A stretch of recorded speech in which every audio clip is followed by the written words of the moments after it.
What's up, everybody? I'm Dear Gamer. Welcome back to the channel. Today we are back with some more Remnant 2, and today I am gonna give you 5 advanced tips that I feel everybody should know. And you've been playing the game for a little bit of time now, so now I want to make sure you're extra proficient in battle, so you're surviving, not getting killed, and you're finding all the juicy loot in the game. My family, without further ado, let's dive in. First things first is fire rate. So because your mods actually refills faster the faster that your weapon shoots. So there's a lot of weapons in the game, and the most important stat I feel is don't be blinded by the damage number. The damage number is a trap. This one has 71 damage and has RPS of 2.1. RPS means how fast it shoots. The magazine size is how long it's gonna take for me to reload. So this enemy over here, boom, I got 2 hits on it, and you see how much gauge I refilled. The opportunity is it can't shoot that fast. So if I'm in a situation where I'm getting ambushed, or I want to consistently shoot a specific enemy, I can't hold it down and shoot. I have to kind of wait. And look at how much my gauge filled up. So boom, boom, keep on going. I have to keep on tapping. And I've killed 3 enemies now. And that's how far my gauge is currently. I only have 10 magazine. Compare this, so that's how much I got after killing all those enemies. And you might feel that you might be able to kill them faster because of the fact of how much damage it does, but it doesn't, because overall, over the term of the battle, you're actually losing more damage output. All right, finally, I just got about have my ultimate. Boom,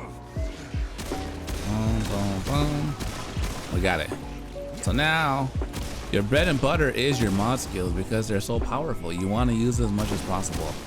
So that is what it's like when you're using a weapon with a lower RPS.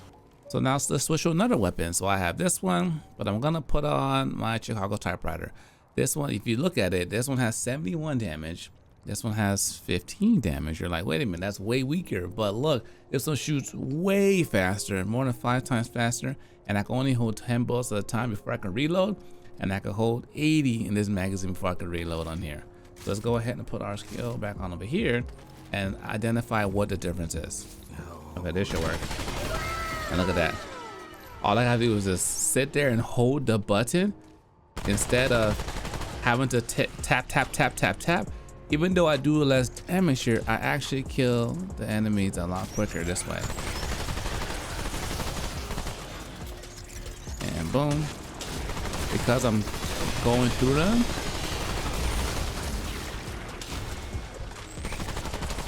I'm getting through the enemies quicker, and I'm also building my meter faster as well. So I would recommend, when you're looking at a weapon, which weapon is actually stronger is based on how fast a weapon can shoot.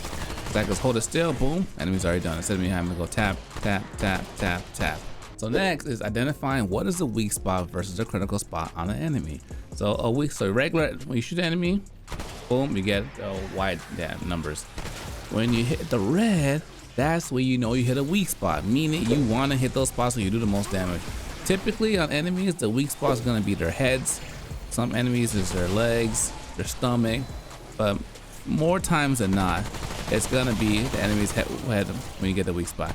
If you notice that yellow damage I got, that is a critical damage. That's a critical hit. So again, I got the weak spot, no critical, and the critical chance you have is based on the critical rate you have on your weapon. And I'll show you guys how to read that earlier on. So, no, those 30s, those are crits. Right now, my crit rate is not crazy high, so I'm not going to be expecting that many critical attacks. But in between some of my regular attacks, I'm more focused on getting those red shots, meaning I'm getting the weak spot, compared to just getting some critical shots that do, I think, blue is like 40% more damage. So for instance, weak spot, got those criticals on him. You can tell, look at the red numbers. It's just juicy. That's where I want to spend my time, because if I hit it anywhere else, it's not gonna do as much damage. But do that, easy. There's no problem at all. So just to recap, when you're going against enemies, you want to make sure you focus on the weak spots to do the most damage. This game is just like Dark Souls, and I say Dark Souls not just because of the difficulty they're going to be experiencing, but the way you find things as well. So in this game, there's a lot of secrets that you'll find in the game that will allow you to find secret gear, secret items. So make sure when you're exploring your game, you're looking for those secret passages, because that's how you're going to be able to find some of the best armor and best weapon artifacts in the game. So when it comes to secrets in this game, there are a ton of them. So just to show you how much this game is similar to Dark Souls in terms of hidden things, I'm going to show you how to get the weapon I'm currently using right now, which is the Chicago Typewriter, which is an amazing weapon. So you start off here. This is after you unlock the labyrinth. Go up here, and what we're going to do is we're going to go to this portal, go behind this portal, fall down here. You're going to fall into the portal. Then you're gonna go up here. I know there's tons of secrets in this game. Don't worry about these dudes, just keep going. After you come through here, you're gonna make a quick left, another quick left, jump up here. You can pause the video if you want to rewatch this again in case you got lost. Up here, this is after you beat the boss and you get the biome key. You can do this part. Don't do it earlier because you're not going to have the necessary ingredients to do it. Up here, you crouch down, go up, and make it right. Oh! All right. Don't do what I did and fall down.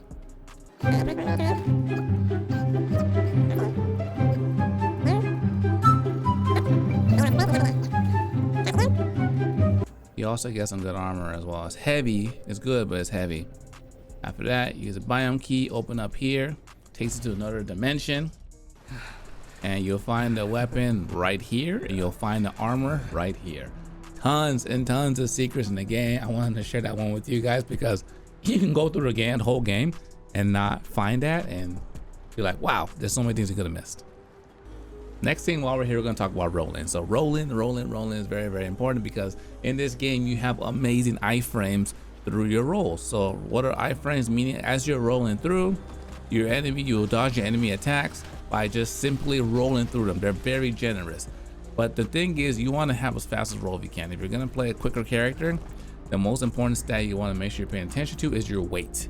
If you stay at 50% or lower, you have the fast roll. Fast roll means you can be able to go across, no problem. You can reposition yourself, get some good distance.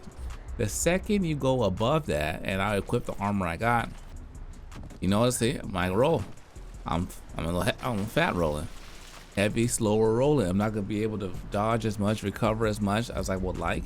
And the heavier you go, it gets even heavier as well. You're not doing nothing. You're not evading nothing in the situation. So if this is how you want to play, you sure go ahead. But I highly encourage everybody to make sure you keep your armor weight as low as possible so you can have the fastest roll in the game. So when it comes to melee combat, there's a couple of combos that you might not know about. So you have your regular attack. There's a katana in the game. You don't have to find it. Regular attack, and you keep on pressing R2, or your melee attack, you keep on going that way. You also have your charge attack. If you hold it, you can charge as well. There's no roll attack, which has been cool. But what there is, you can actually run and do that attack. And it kind of goes into those two. So you have those two. You can just keep on spamming it. Also too, if you press backstep, if you backstep, you do a special attack as well. And you can keep on going to your combo. Cool thing about backstep is it gives you those iframes as well. Or you can go back and you can do a heavy charge attack, regular attack, or charge as well. So there's a lot of combos you can utilize when you're using melee combo. Let me show you what it looks like against a couple of enemies. So melee is actually pretty strong as well. So boom boom. Ooh, look at that damage. It's also really good for those like annoying enemies like that. Hold on, let's get out of here. Juiced up. So get back. So I could have dodged back in there right there and missed that attack. But if you notice, if you're going to a melee build, you actually have a lot more combos at your disposal that you might have thought about. Woo! Watch out, get yourself in position.